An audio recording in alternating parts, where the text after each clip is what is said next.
Beneath the moss-draped oaks of Wilcox County, Alabama, production records from Belhaven Plantation show an impossible surge in cotton yields during the spring of 1841, a 47% increase that defied every agricultural explanation of the era. What the ledgers don't reveal is the price 23 enslaved men paid for that prosperity, or why 17 of them would be dead within 8 months under circumstances the county coroner refused to document. For over a century and 80 years, the Granger family descendants have guarded a collection of letters that expose a system of reward and punishment so disturbing it challenges our understanding of power, desperation, and human depravity in the antebellum South. Tonight we uncover what really happened behind the white columns of Belhaven, where ambition wore silk and cruelty called itself mercy. Before we continue with the story of Belhaven Plantation and its widowed mistress, I need you to do something. If stories like this dark chapters of American history that refuse to stay buried fascinate you as much as they haunt me, hit that subscribe button right now. And here's something I'm curious about. Where are you listening from tonight? Drop your state or city in the comments below. I want to know how far these forgotten American horrors reach. Now, let's step back into 1841 Alabama, where cotton was king and human souls were the currency of progress. The Alabama Black Belt earned its name from the dark, fertile soil that stretched across the central region like a ribbon of opportunity for those wealthy enough to exploit it. By 1841, Wilcox County had become one of the richest cotton-producing areas in the entire South. Its economy built entirely on the backs of enslaved labor and the ambitions of plantation aristocracy who viewed themselves as American royalty. Belhaven Plantation sprawled across nearly 2,000 acres of this prime land, positioned along a gentle bend of the Alabama River where steamboats could dock to collect bales of cotton bound for Mobile and New Orleans. The main house rose 3 stories high. Its Greek Revival architecture, a monument to wealth accumulated through generations of brutal efficiency. White column supported a wraparound veranda where the Granger family had entertained governors, senators, and cotton factors, who determined the financial fate of the entire region. But in February of 1841, Belhaven found itself under unusual management. Constance Granger, just 28 years old, had become the plantation's sole proprietor following the sudden death of her husband, William Granger III, who had succumbed to what the family physician diplomatically called an apoplexy of the brain after a particularly heated argument with a rival planter over water rights. William's death left Constance in a precarious position, a young widow with no male heirs, substantial debts her late husband had concealed, and a plantation workforce that many believed no woman could properly manage. The conventional wisdom of 1841 Alabama society held that a woman of Constance's position should quickly remarry or appoint a male overseer to handle the brutal necessities of plantation management. Neighbors expected her to fail within a season. Her own brother-in-law, Preston Granger, had already begun circulating rumors that Belhaven would need to be sold to settle William's debts, positioning himself to purchase the property at a fraction of its value. Constance Granger, however, had not survived 28 years in the cutthroat world of plantation society by conforming to expectations. Born Constance Dalton in Charleston, she had been educated unusually well for a woman of her era. Her father, a shipping merchant, had insisted his daughters learn mathematics and bookkeeping, alongside their needlework and French. She could calculate profit margins as accurately as any factor in Mobile, and she understood that her survival depended on one thing: production numbers that would silence every critic and secure her independence. The enslaved population at Belhaven numbered 63 souls in February 1841, divided among field workers, house servants, and skilled laborers who operated the plantation's cotton, gin, and carpentry workshop. Unlike many plantations where brutal overseers maintained discipline through systematic violence, Belhaven had operated under William Gurza's particular philosophy of measured incentive, a system where additional rations, better clothing, or small privileges were offered to those who exceeded quotas. But Constance understood that her late husband's modest incentives had produced only modest results, and modest results would see her stripped of everything she had married into. The debts William had left totaled nearly $8,000, a sum that could only be addressed through a dramatic increase in cotton production. She needed her workforce to produce not just adequately but extraordinarily, and she needed it immediately. In the overseer's Cottage at the edge of the quarters lived Silas Drummond, a wiry man of 45, who had managed Belhaven's field operations for 7 years. Drummond represented the typical overseer class. Poor white men who wielded authority over enslaved workers, but remained firmly beneath the planter aristocracy themselves. He had expected Constance to defer to his judgment in all matters agricultural, perhaps even to increase his authority in William's absence. Instead, during their first private meeting in the plantation office, Constance had informed Drummond that his services would continue only if production increased by 40% before the summer harvest. The overseer had stared at her in disbelief, explaining that such numbers were impossible without literally working people to death, which would only decrease the plantation's long-term value. Constance had smiled. Then, an expression that never reached her pale blue eyes, and told Drummond she had her own methods in mind, methods that would require his silence and cooperation, but not necessarily his understanding. The overseer would later tell his wife in a letter discovered decades after these events that something in Constance Granger's voice that day had made his blood run cold. Not anger or madness, but a certainty that suggested she had already calculated costs he couldn't begin to imagine among the enslaved population. At Belhaven, 23 men worked the cotton fields under Drummond's supervision. They ranged in age from 16 to 52, their bodies bearing the marks of lifetime spent in brutal labor. Like enslaved people throughout the South, they had developed their own social structures, hierarchies, and methods of survival within the nightmare of their existence. There was Isaac, a man of 34, who had been born on Belhaven and knew its fields with intimate precision. There was Caleb, just 19, recently purchased from a failed plantation in Georgia, and still learning the rhythms of his new prison. There was Samuel, 41, whose skill at calculating the optimal time for harvesting had made him valuable enough to avoid the worst punishments. Each man carried his own story of loss, resilience, and the daily calculation of how to survive one more day in bondage. These men understood the brutal mathematics of plantation life. Work hard enough to avoid punishment, but never so hard as to raise quotas to impossible levels. It was a delicate balance, a form of resistance through measured compliance that had been refined across generations of enslavement. But in March of 1841, Constance Granger was about to introduce a variable into this equation that would shatter every survival strategy these men had developed. She was about to offer them something that would exploit the deepest human needs, desire, hope, and the illusion of agency within a system designed to strip them of all three. The spring of 1841 arrived early in Wilcox County, bringing warm winds that made the cotton plants flourish and creating optimal conditions for the growing season. In the big house, Constance began implementing her plan with methodical precision, starting with subtle changes that seemed almost benign to outside observers. She dismissed the elderly house servants who had attended the family for decades, replacing them with younger workers from the fields. She began taking her evening meals alone on the veranda, visible to anyone passing by the main house. She ordered new dresses from Mobile, not the morning black that widowhood demanded, but deep burgundies and forest greens that suggested a woman already looking beyond grief. The neighboring planters' wives whispered their scandals over tea, but Constance ignored them. She was not performing for them. Every choice, every visible change was calculated for a different audience entirely. The men whose labor she needed to increase beyond all reasonable expectation. What happened next at Belhaven Plantation would become a whispered legend in Wilcox County. A story too disturbing to fully document, yet too persistent to completely forget. It was a system that would indeed produce impossible yields, but at a cost that would echo through generations and raise questions about the darkest capabilities of human nature when power faces desperation. The change began on a Saturday evening in late March when the work week ended and the enslaved population gathered in the quarters for their brief respite before Sunday's half-day of rest.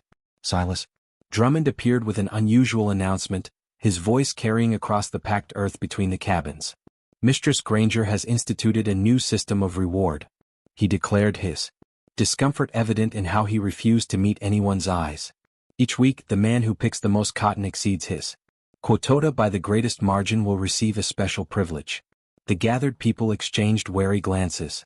They had heard promises of rewards before, extra rations that never materialized, privileges that vanished as quickly as they were granted. In the economy of enslavement, hope itself was often just another form of cruelty. Then Drummond continued, his voice dropping lower. The man who produces the most will spend Saturday night in the main house, in Mistress Gurza's quarters. At her invitation, the silence that followed was absolute. Even the children stopped their playing. The words seemed impossible, a violation of every social boundary that governed plantation life. White women of the planter class existed in a carefully constructed mythology of purity and virtue, the very ideological foundation used to justify the entire system of racial slavery. The suggestion that a plantation mistress would willingly publicly offer herself to enslaved men shattered fundamental assumptions. Yet Drummond was not finished. Production numbers will be posted each Saturday morning. The winner will be informed privately and expected at the main house after supper. This begins tonight. Isaac has picked 347. This week, 23% above his quota. He is to present himself at the back entrance of the main house at 8 o'clock. Isaac, a solid man with graying temples and hands calloused from decades of cotton picking, stood frozen around him. Others stepped back slightly as if proximity to him had suddenly become dangerous. In the social calculus of enslavement, this distinction could mean many things, most of them perilous. "This is a trick," someone whispered. "They'll hang him for it." But as 8 o'clock approached, Isaac was escorted not to a whipping post or a noose, but to the rear entrance of the main house where Constance Granger herself stood waiting. She wore a dress of deep green silk, her auburn hair loose around her shoulders in a style no respectable widow should display. A single lamp illuminated her face, and her expression held neither shame nor hesitation. "Isaac," she said simply, her voice carrying the same cool certainty it always held. "You've earned this reward. Come inside." What happened in those hours became a source of tortured speculation throughout the quarters. When Isaac emerged near dawn, walking back toward the cabins in the morning darkness, men pressed him for details. But Isaac's face had transformed into something unreadable. Not quite shame, not quite pride, but a complicated mixture of emotions that defied simple categorization. He began, then stopped. It happened exactly as promised. She treated me like I was a man who had earned something, like I had value beyond my labor. The words hung in the air, laden with implications that made everyone uncomfortable in a system that reduced human beings to property, that denied enslaved men any claim to dignity or desire. Constance had offered something that felt almost like recognition. Not freedom, never that, but a twisted acknowledgement of humanity that was somehow more disturbing than outright brutality. And then Caleb pressed the young man's eyes wide with a mixture of fear and something else he didn't want to name. "And then she thanked me for my excellent work," Isaac said quietly. "She said she looked forward to rewarding excellent work again next week. And she asked if I thought the others would work harder, knowing what was possible." The trap revealed itself in that question. Constance was not simply offering a reward. She was creating a competition, a system that would turn these men against each other in pursuit of something that mixed the promise of intimacy with the illusion of worth. It was exploiting not just their labor but their deepest psychological needs, their hunger for any scrap of humanity in a system designed to strip it away. The following week, production numbers soared. Men who had previously picked 250 pounds daily suddenly brought in 300, 320, pushing their bodies beyond previous limits. The competition was not discussed openly, but everyone felt it. Caleb, young and strong, drove himself to exhaustion, his fingers bleeding from the sharp cotton bowls as he raced to fill his sack faster than anyone else. Samuel, the older man, whose experience had always made him efficient rather than fast, found himself working through the brutal midday heat that he had learned to avoid. Even men who claimed to want no part of this degrading system found themselves unconsciously speeding up, driven by the visible effort of those around them. Saturday mornings. Postings showed Caleb as the week's highest producer, 362 pounds, a number that should have been impossible for someone of his relative inexperience. That evening he too made the walk to the main house, returning before dawn with the same complicated expression that Isaac had worn. By the third week, the transformation of Belhaven's productivity had become undeniable. Drummond's daily tallies showed numbers that violated every agricultural expectation. Men were working 12, 14 hours in the fields, pushing through exhaustion and injury for a chance at Saturday night. But something else was happening too. something that Constance had perhaps anticipated or perhaps discovered with cold satisfaction. The social bonds that had sustained the enslaved community, the mutual support, the shared strategies of survival, the collective resistance through measured effort began to fracture. Men who had worked side by side for years now regarded each other as competitors. Small sabotages appeared. A torn picking sack, a misplaced water gourd that cost precious minutes.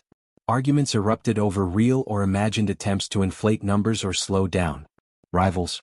The overseers who had once struggled to maintain discipline through violence, now watched as the enslaved population disciplined itself in pursuit of Constance's reward. In the main house, Constance maintained meticulous records not just of cotton production, but of her Saturday night visitors. In a leather-bound journal that would later be discovered hidden in a false bottom of her writing desk, she documented each encounter with clinical precision. Not the intimate details but the psychological observations. Isaac, grateful, almost worshipful. Useful, will work himself to death for repeated access. Caleb, hungry for validation, responds well to praise. Potential for greatest productivity increase. Samuel, conflicted, ashamed but unable to resist. This internal struggle makes him more valuable. He will push harder to justify his participation. The journal revealed Constance's system not as impulsive depravity but as calculated psychological manipulation. She had identified that enslaved men, stripped of all other forms of agency and dignity, could be controlled through the offer of intimacy that carried the illusion of choice and the veneer of human connection. She was not acting on desire but on a ruthless understanding of how to exploit desire in others. By mid-April, 17 different men had earned their Saturday night some multiple times. The production numbers that Constance sent to her cotton factors in Mobile were so extraordinary that they prompted written responses questioning their accuracy. When factor representatives visited to verify, they found the numbers confirmed. Belhaven was indeed producing at unprecedented levels. But those visitors also noted other changes. The enslaved population seemed strangely divided, lacking the usual signs of collective identity. Men worked in isolated determination rather than cooperative rhythm.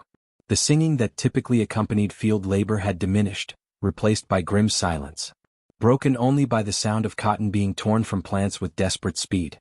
One visitor, a factor named Robert Rise, from Mobile, mentioned in a letter to his wife that the atmosphere at Belhaven felt unwholesome, as if some fever had gripped the workers, driving them toward productivity, but draining something essential from their spirit. Rise could not have known how accurate his assessment was, nor could he have imagined the true source of that fever. Because by late April the first death occurred. A man named Joseph, 36 years old, who collapsed in the field during the hottest part of the day. The plantation physician, Dr. Ephraim Caldwell, attributed death to heart failure brought on by exertion in excessive heat. But Joseph's death was notable for another reason.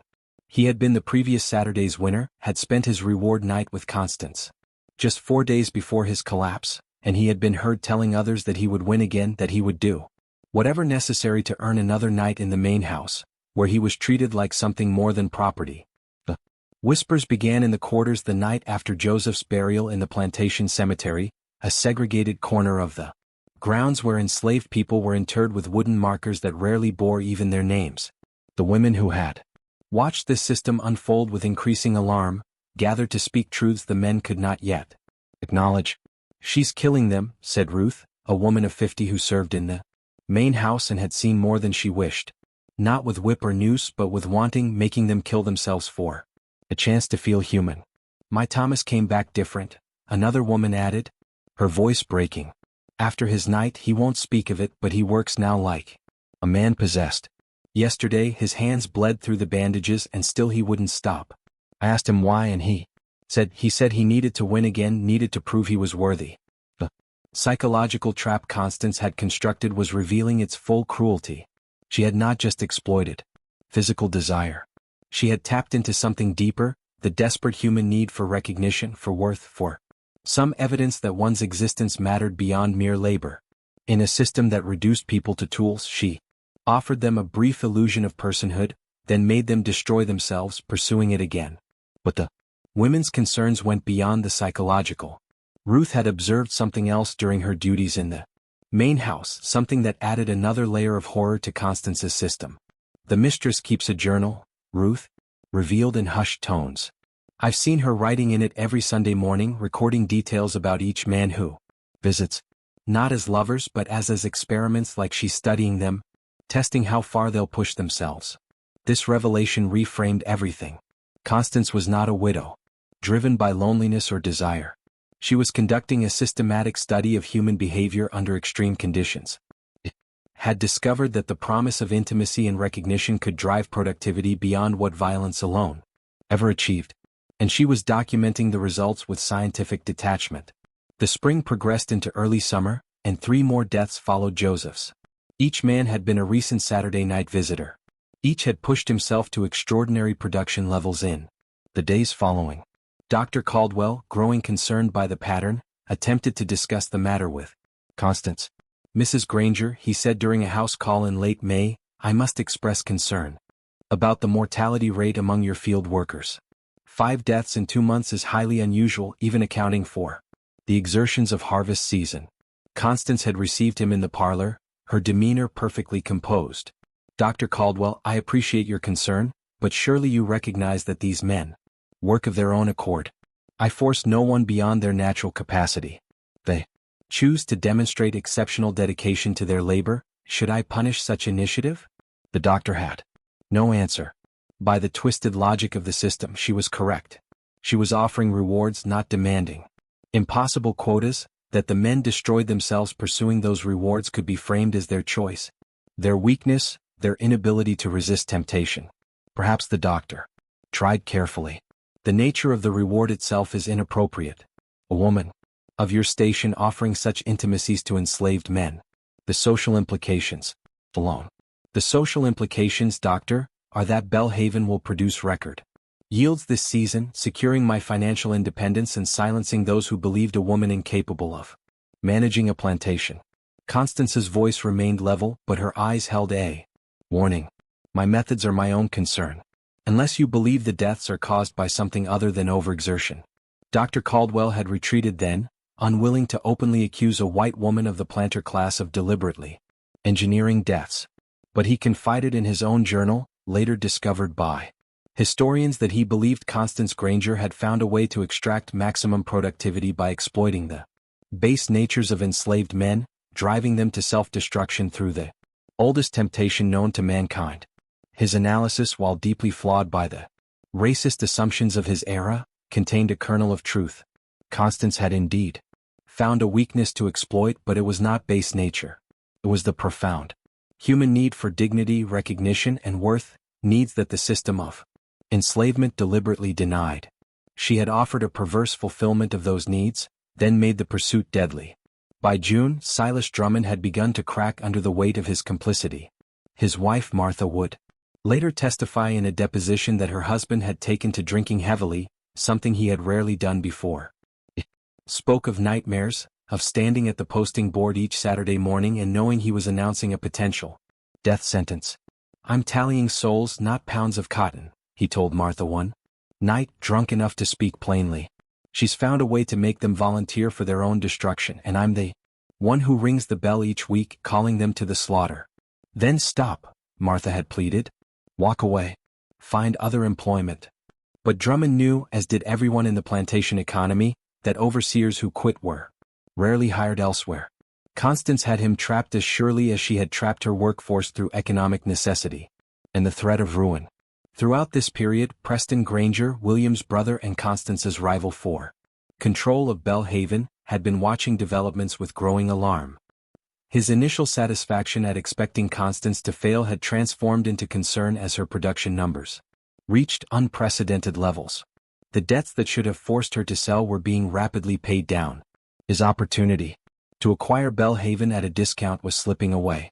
In early June, Preston made a formal visit to Belhaven, ostensibly to check on his late brother's widow. He arrived to find the plantation operating with machine-like efficiency, cotton bales stacked for transport, fields meticulously maintained, everything suggesting exceptional management. But Preston was not fooled by surfaces. He had heard the rumors circulating through Wilcox County society, whispers about Constance's peculiar methods and the suspicious Death rate among her male field workers. During dinner he attempted to probe the truth. Your production numbers are quite remarkable, Constance, he said, cutting into the roasted duck she had served. One might even call them miraculous. Surely you must attribute this success to some innovation in management.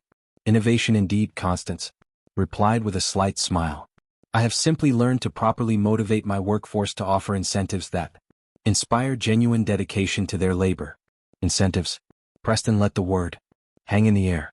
I've heard certain stories about the nature of these incentives. Stories that, if true, would scandalize the entire county. Constance met his gaze without flinching. Stories told by whom? Preston? By envious competitors, by those who resent seeing a woman succeed. Where they predicted failure. I offer rewards for exceptional work, additional rations, better clothing, small privileges. If scandal-mongers twist these innocent gestures into something inappropriate, that speaks to their corruption, not mine. The genius of her position was its deniability. She could publicly describe her system in vague, acceptable terms, while implementing something far more exploitative in practice, and who would contradict her, the enslaved men themselves whose testimony held no legal weight, the overseer who was complicit, the house servants who could be dismissed or sold at her whim. Preston left Belhaven that evening, frustrated and suspicious, but lacking concrete evidence of wrongdoing. Even if he had possessed proof, the mechanics of what Constance was doing existed in a legal and moral gray area. She was offering rewards, not inflicting punishments. That the rewards themselves became a form of torture was a subtlety that the law was not equipped to address. But Preston Granger was not finished.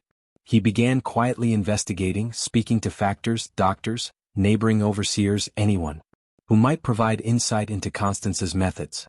He collected fragments of the story, the Saturday night visits, the competitive frenzy in the fields, the mounting death toll, and he began to assemble them into a case that he hoped would discredit Constance and finally give him control of Belhaven. What Preston did not yet understand was that Constance had been preparing for exactly this threat.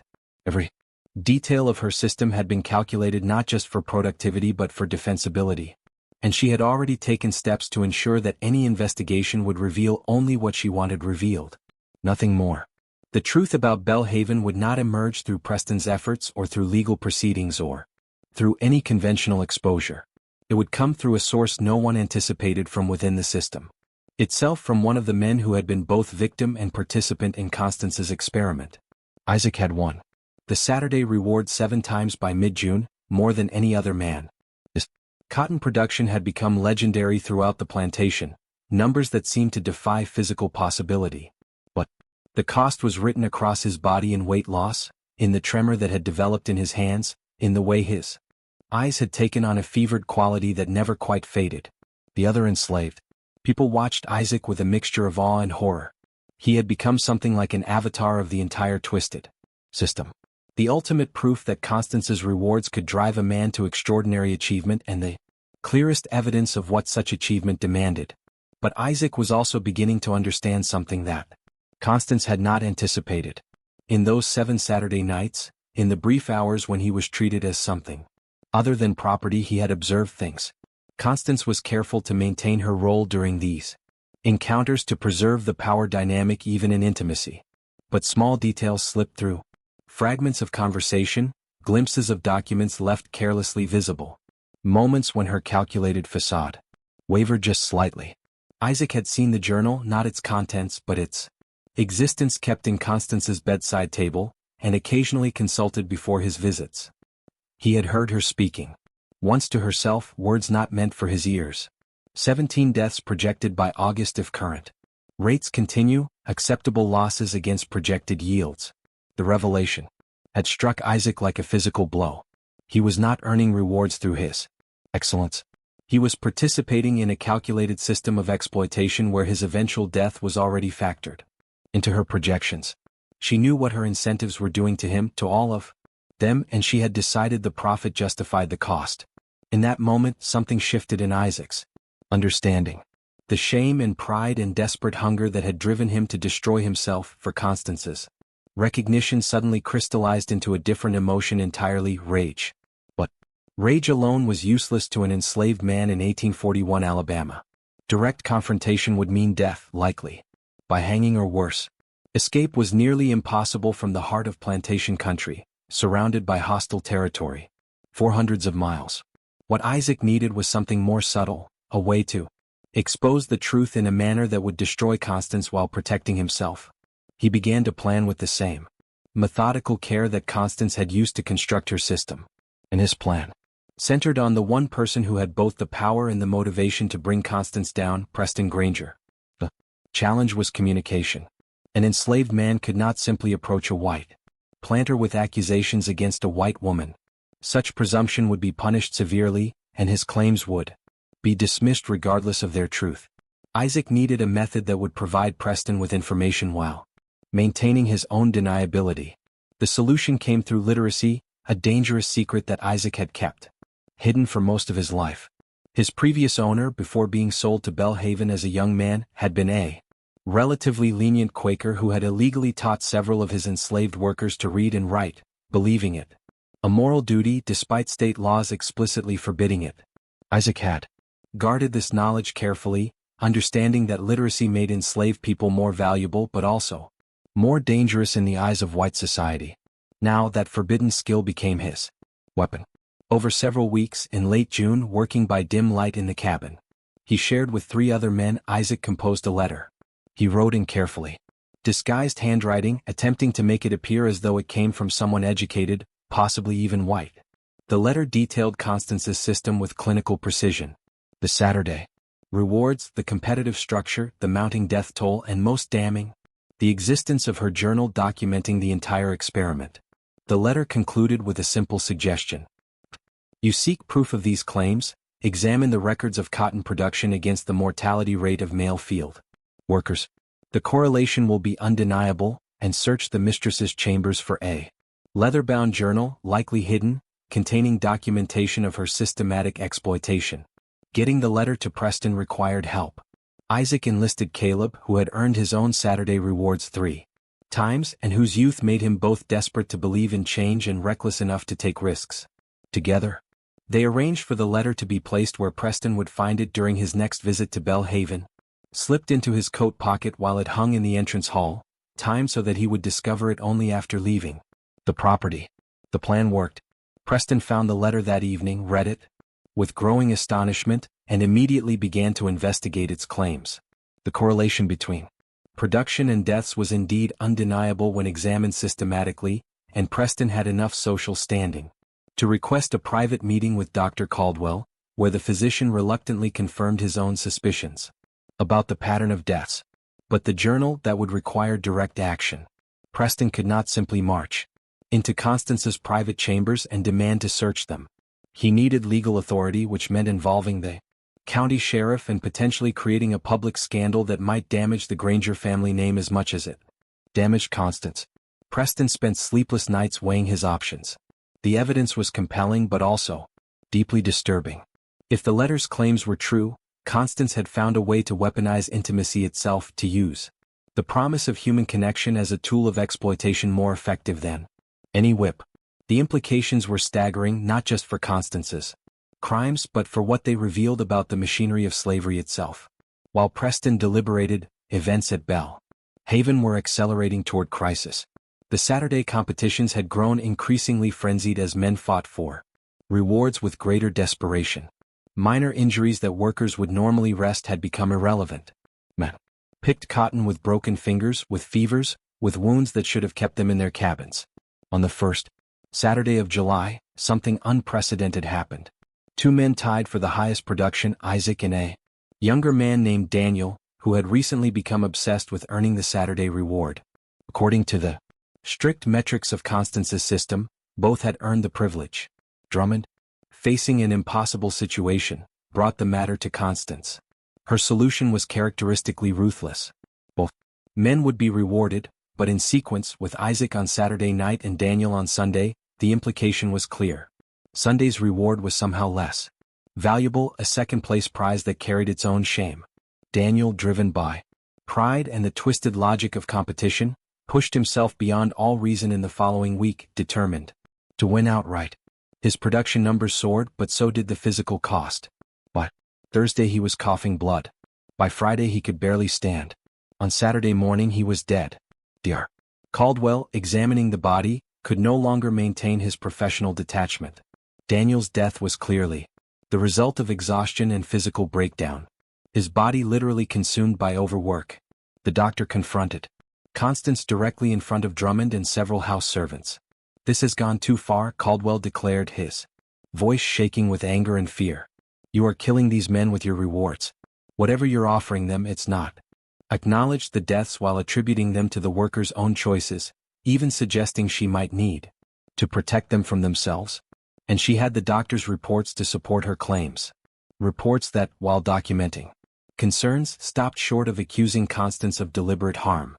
Sheriff Holbrook was nodding along clearly, finding nothing improper in this explanation. Preston felt his case slipping away. The production records were accurate. The deaths were documented with medical explanations, and Constance's description of her incentive system sounded entirely reasonable on the surface. But Preston had one more card to play: the journal. According to the anonymous letter, it contained documentation of Constance's true system, evidence that would expose the reality beneath her careful lies. "I'd like to examine your personal records as well," Preston said, carefully. "Any journals or private accounts you may keep regarding plantation management." For the first time, Constance's composure flickered just slightly, just enough for Preston to notice. "My personal journals?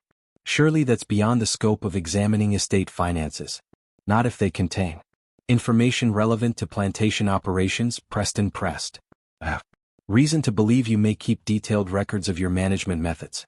Sheriff Holbrook looked uncomfortable, now torn between his respect for a white woman's privacy and his duty to investigate potential fraud. "Mr. Granger, do you have specific evidence that such journals exist and contain relevant information?" Preston hesitated. He could not reveal the anonymous letter without raising questions about his source. "I have received information suggesting anonymous accusations."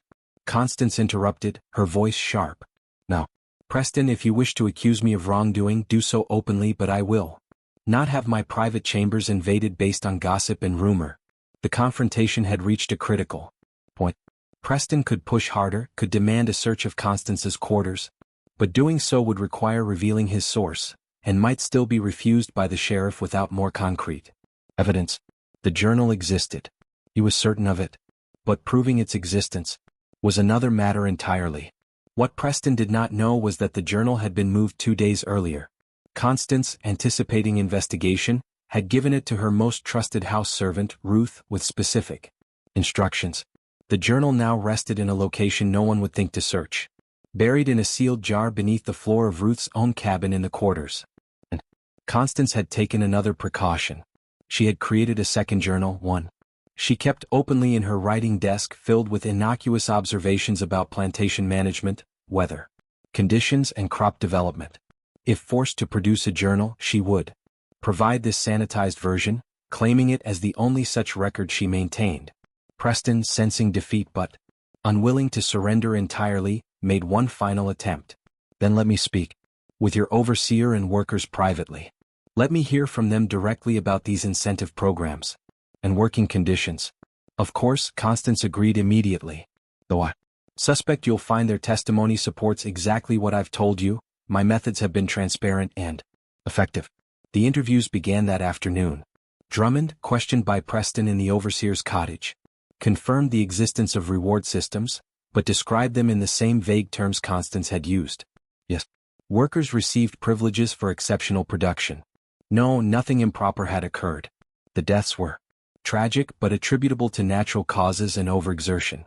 Preston could see the fear in Drummond's eyes, the way the overseer's hands trembled slightly as he spoke.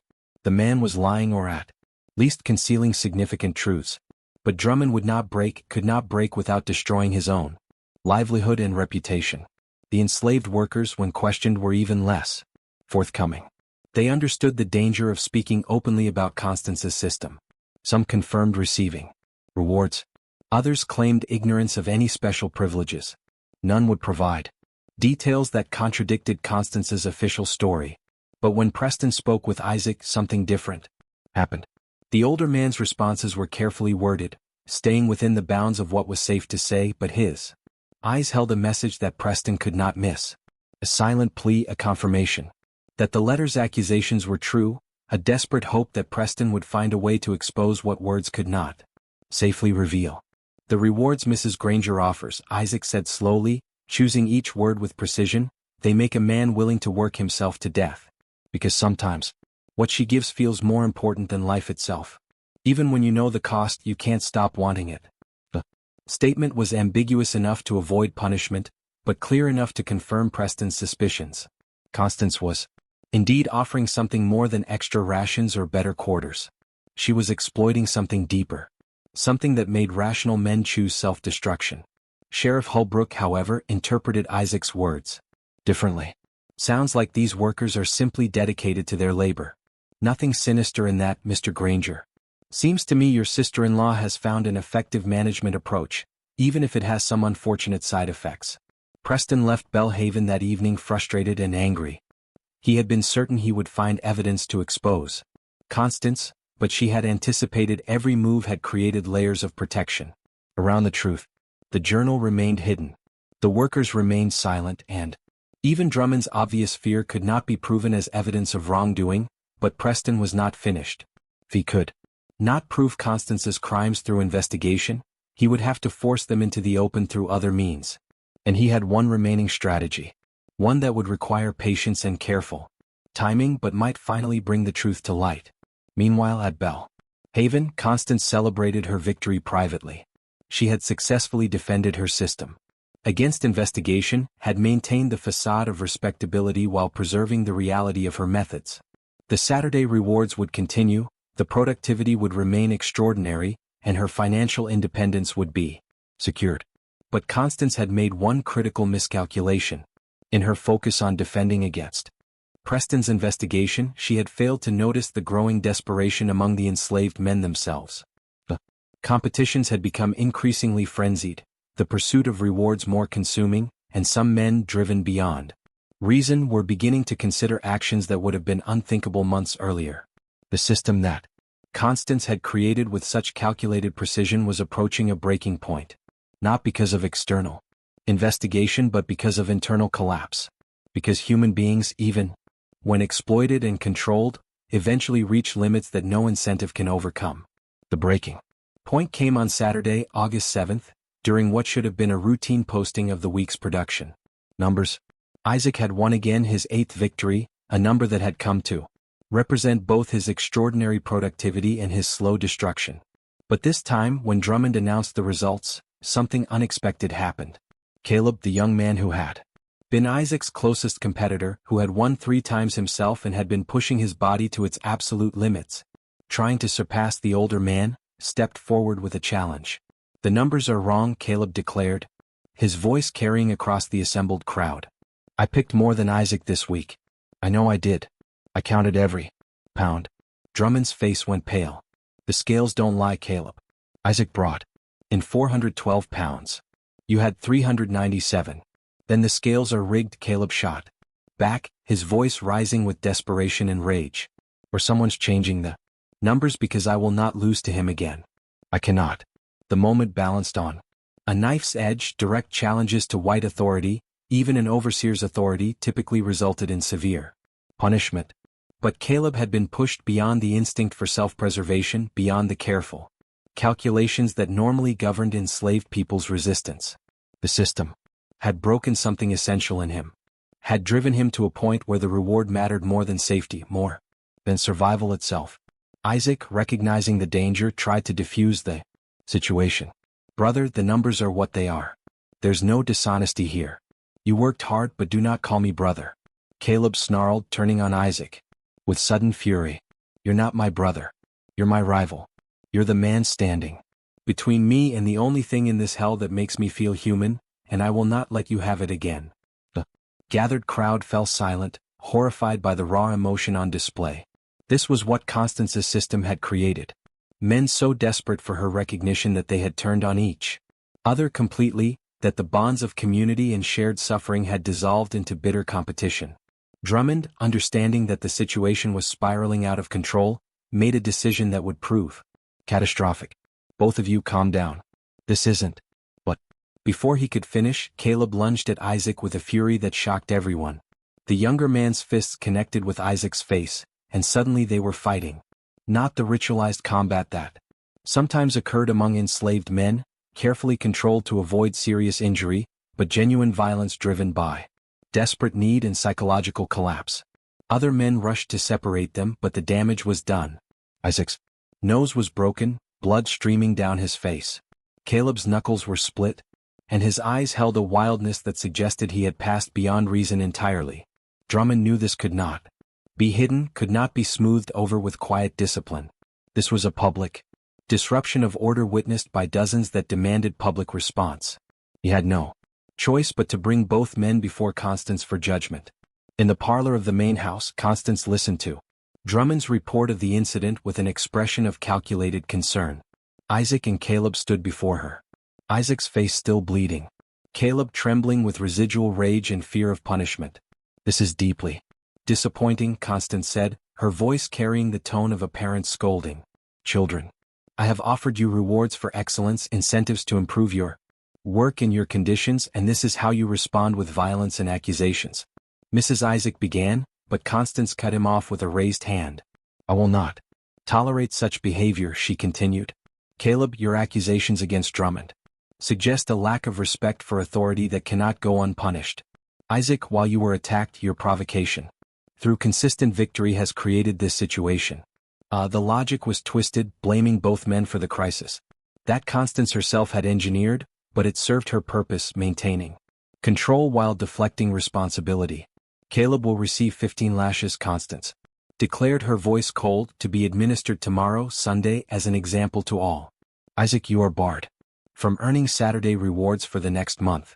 Perhaps that will allow others opportunity to achieve and reduce the tensions your success has created." The punishments were strategically chosen. Caleb's whipping would reinforce traditional discipline, reminding everyone of the consequences of challenging authority. Isaac's exclusion from rewards would intensify the competition among others, while leaving him desperate to regain access to the only thing that had made him feel human. But Constance had miscalculated the depth of despair she had created. That night, Caleb did not return to his cabin.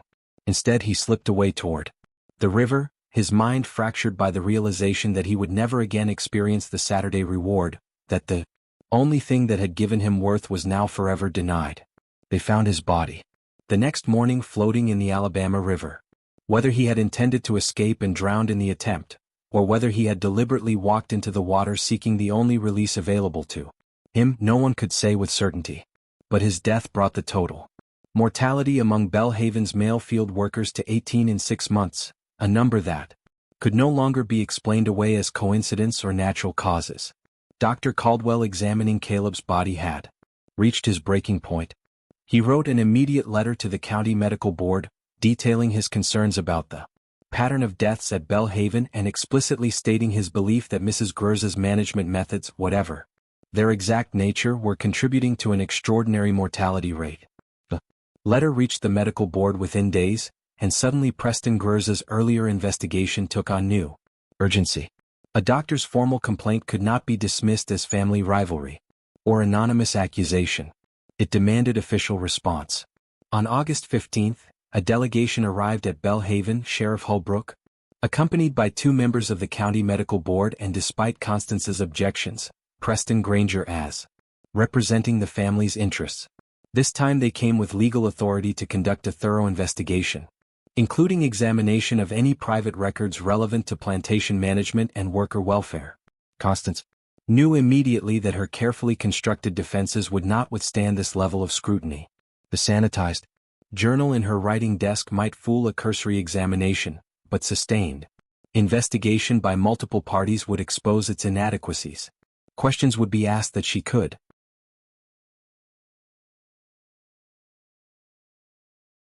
not answer without revealing the truth. She made a decision then, one that demonstrated the ruthless calculation that had characterized all her actions. If the system was going to be exposed, she would control the narrative of its exposure. She would admit to enough truth to seem cooperative while framing her actions in the most defensible possible light. "Gentlemen," she said, gathering the delegation in her parlor, "I believe I understand the concerns that have brought you here, and perhaps it is time I spoke more openly about my management methods which have been effective but clearly misunderstood. She proceeded to describe a version of her Saturday reward system, acknowledging that she had offered personal attention to the most productive workers, framing it as a lonely widow's attempt to maintain morale through compassionate recognition. She admitted that some men had perhaps taken this attention too seriously, had worked themselves too hard in pursuit of her approval, but insisted this was never her intention. I sought only to acknowledge their humanity, she explained with perfectly calibrated emotion, to show them that excellent work would be rewarded with kind treatment, with recognition as individuals rather than mere laborers. If my methods were unconventional, it was because I believed kindness might achieve what brutality never could. It was a masterful performance, painting herself as compassionate but naive, well-intentioned but ultimately unsuccessful in her experiment with humanitarian management. She made no mention of the journal documenting her calculations of the projected mortality rates she had deemed acceptable of the systematic psychological exploitation. The delegation listened with varying reactions. Some seemed moved by her apparent remorse. Others remained skeptical, but without access to the hidden journal, without testimony from enslaved workers that would carry legal weight, they could not prove deliberate malice. Preston, however, was not satisfied. "Where is the journal?" he demanded. "The one where you documented these methods in detail." Constance looked at him with wide eyes, a picture of confusion. "I have my plantation management journal," she said, gesturing to the sanitized volume on her desk. "Contains records of crop rotations, weather observations, production notes. Nothing more." "That's not the journal I mean," Preston pressed. "I know you kept detailed records of your reward system, of your observations about individual workers." "I kept mental notes, certainly," Constance replied smoothly. "Any good manager observes her workers, but I have no secret journal, Preston. I think your imagination has gotten the better of you." The search of Constance's chambers turned up nothing. The sanitized journal was examined and found to contain exactly what she had described. Routine plantation management notes. No evidence existed of the systematic documentation that Isaac's letter had described. But Preston had one final move. He requested permission to interview enslaved workers again, this time with the medical board present under circumstances that might encourage more honest testimony. The delegation agreed, and that afternoon they gathered in the plantation office to question workers individually. Most repeated the same vague acknowledgments as before. Yes, there were rewards for good work. Yes, some men had pushed themselves too hard. No, nothing improper had occurred. The fear of speaking openly remained overwhelming, the risk too great. But then they called Ruth, the house servant who had witnessed so much from her position in the main house. And Ruth, burdened by months of watching men destroy themselves by the knowledge of the hidden journal buried beneath her cabin floor, by the weight of complicity she could no longer bear, made a choice. "There is a journal," Ruth said quietly, her eyes downcast. "A leather-bound book where Mrs. Granger recorded everything about the Saturday rewards, the real rewards, what she offered the men, how they responded, how far they would push themselves. It wrote it all down like they were animals in an experiment." The room fell silent. Constance's face went pale, then flushed with rage. "This woman is lying," she declared. "A disgruntled servant making false accusations. The journal is buried beneath the floorboards of my cabin." Ruth continued, speaking over Constance's protests. "Second board from the door in a sealed jar. Mrs. gave it to me to hide when Mr. Preston started investigating. Told me she would sell my children south if I ever spoke of it. But I cannot carry the secret anymore. Too many men have died." The delegation immediately dispatched Sheriff Holbrook to retrieve the journal from Ruth's cabin. The wait seemed endless. Constance sitting rigid and silent, Preston barely containing his vindication, Ruth trembling with the knowledge that she had likely sealed her own fate regardless of the outcome. When Holbrook returned with the leather-bound journal sealed in a jar exactly as Ruth had described, the truth could no longer be denied. The medical board members read aloud entries that documented Constance's systematic exploitation in her own words, the calculated offers of intimacy, the observations about which men responded most strongly, the projections of mortality rates deemed acceptable, costs of increased production. Isaac, grateful, almost worshipful, useful, will work himself to death for repeated access. Caleb, hungry for validation, responds well to praise. Potential for greatest productivity increase. Projected 17 deaths by August. If current rates continue. Acceptable losses against projected yields of 47%. Increase. The words hung in the air. Undeniable evidence of deliberate exploitation of human beings treated as experimental subjects in a study of how much suffering could be extracted through the promise of humanity. Preston felt sick as he listened, even though he had anticipated something like this. The reality documented in Constance's precise handwriting was worse than he had imagined. She had not been driven by loneliness or desire or even simple cruelty. She had been conducting an experiment in the mechanics of exploitation, discovering that the hunger for recognition could be deadlier than any physical punishment. The aftermath of the journal's discovery moved with the slow machinery of 1841 Alabama justice, complicated by the unprecedented nature of Constance's crimes. She had violated no written law. There were no statutes against offering rewards to enslaved workers, no legal prohibition against intimacy with people one owned as property. The very framework of slavery created a legal void around such actions, as enslaved people were simultaneously recognized as property and as persons under criminal law, depending on which interpretation served the interests of white society. The county medical board issued a formal condemnation of Constance's methods, declaring them contrary to proper management practices and Christian morality. But condemnation was not prosecution. The question of what actual charges could be brought against her paralyzed legal authorities for weeks. Preston, frustrated by legal inaction, pursued a different remedy. He initiated civil proceedings to have Constance declared unfit to manage the estate, citing her documented disregard for the financial value of enslaved property. The 18 deaths represented a significant loss of capital. After all, in the twisted economics of slavery, this argument carried weight that moral considerations never could. The civil case proceeded through late August and into September.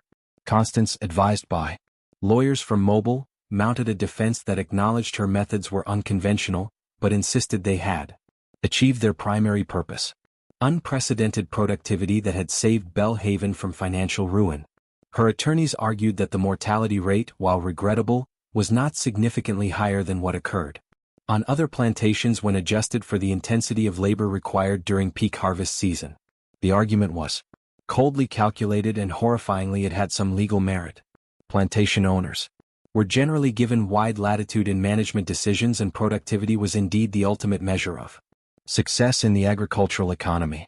That Constance had achieved this productivity through psychological exploitation rather than physical brutality made her methods unusual but not necessarily illegal.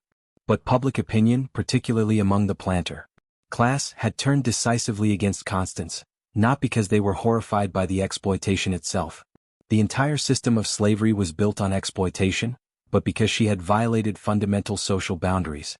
A white woman of the planter class engaging in deliberate intimacy with enslaved men threatened the entire ideological structure that justified slavery and white supremacy.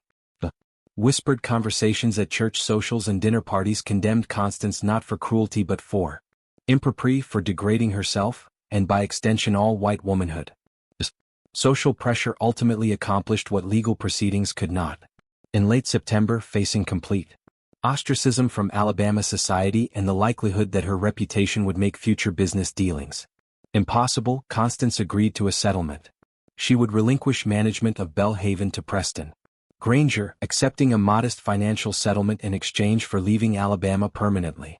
The plantation would be sold, the proceeds used to settle remaining debts and compensate Preston for assuming management responsibilities. Constance would depart for New Orleans, where her history was unknown, and never return to Wilcox County. The enslaved population of Belle Haven faced their own uncertain future. In October, as part of the plantation's liquidation, most were sold to other properties throughout the Black Belt region. Families were separated, communities dispersed. The brief, horrifying experiment at Belle Haven dissolved into the broader machinery of slavery. Isaac was among those sold, purchased by a planter in neighboring Dallas County, who had heard of his extraordinary productivity but nothing of the methods that had driven it. In his new situation, Isaac worked adequately but never exceptionally. The fire that had pushed him to impossible achievements extinguished along with the twisted rewards that had fueled it.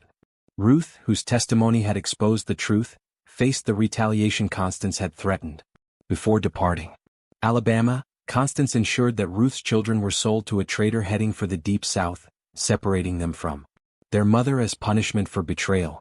Ruth lived another 32 years in slavery, never seeing her children again. The price she paid for speaking truth to power. Silas Drummond, the overseer who had administered Constance's system, found himself unemployable throughout the region. No planter would hire a man associated with such scandal, regardless of his actual culpability.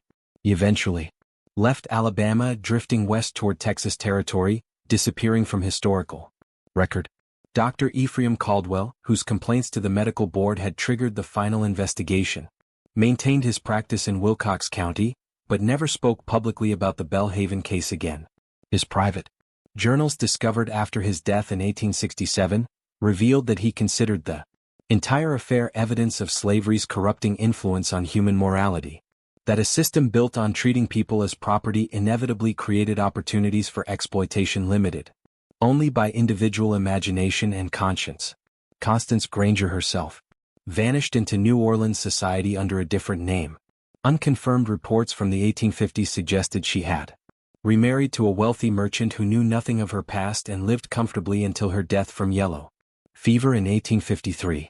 Whether she felt remorse for the 18 men who died pursuing her calculated rewards, history does not record.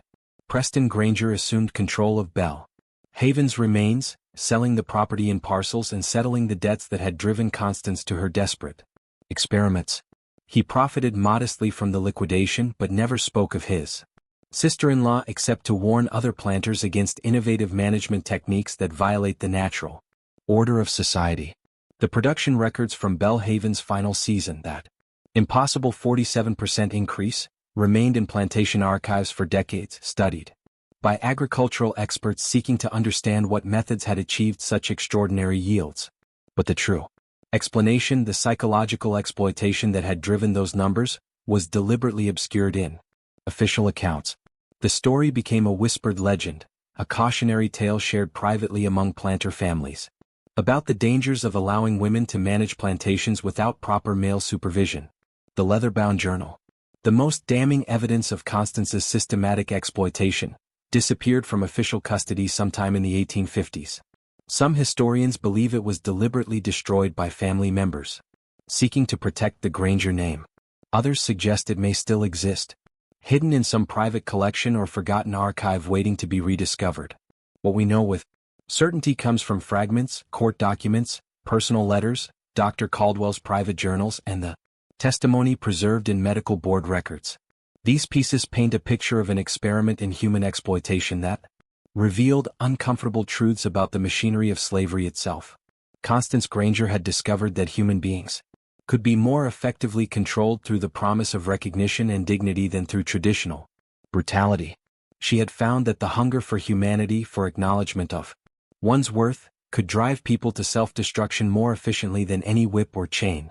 And she had documented this discovery with scientific precision, treating human suffering as data points in her study of maximum productivity. The horror of Belhaven was not that it represented an aberration in the slavery system, but that it revealed the system's logical extremes.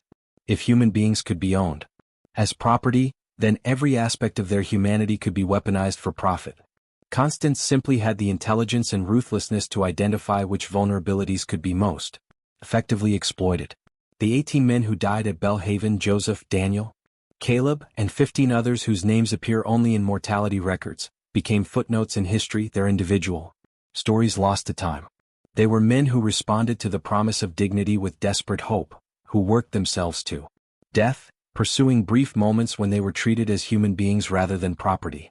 Their tragedy was not unique to Belhaven, but it was uniquely documented, preserved in Constance's clinical observations and the testimonies of those who witnessed the system's effects. In the decades that followed, as the Civil War destroyed the plantation system and Reconstruction attempted to rebuild Southern society, the story of Belhaven remained hidden, too disturbing to fit comfortable narratives of either slavery's cruelty or its paternalistic benevolence. It was a story that suggested the worst exploitation might come not from hatred, but from calculated intelligence applied to human vulnerability.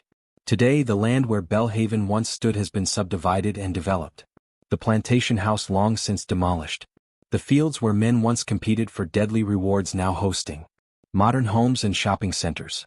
No historical marker commemorates what happened there. No museum exhibit explains the system Constance Granger created. But in the archives of Wilkes County, in the fragmentary records that survive deliberate suppression, the story persists. It remains as evidence of what human beings are capable of when power meets desperation, when intelligence serves cruelty, when the promise of humanity becomes a tool for exploitation. The question that haunted Dr. Caldwell's later writings continues to resonate. Was Constance Granger uniquely evil? Or was she simply more honest about the mechanisms of slavery than her contemporaries? Did she create something new, or did she merely expose what had always been present in a system built on treating human beings as property?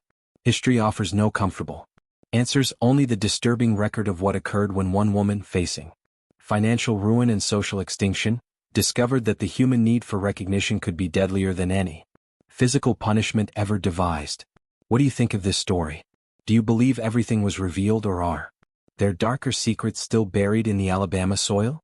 Leave your comment below and share your thoughts. If you want more historical mysteries that challenge our understanding of the past, subscribe to this channel, hit the notification bell, and share this video with someone who appreciates the dark complexities of American history. These stories need to be told, need to be remembered, because only by confronting the full truth of our past can we understand the present. See you in the next video, where we'll uncover another chapter of history that refuses to stay buried.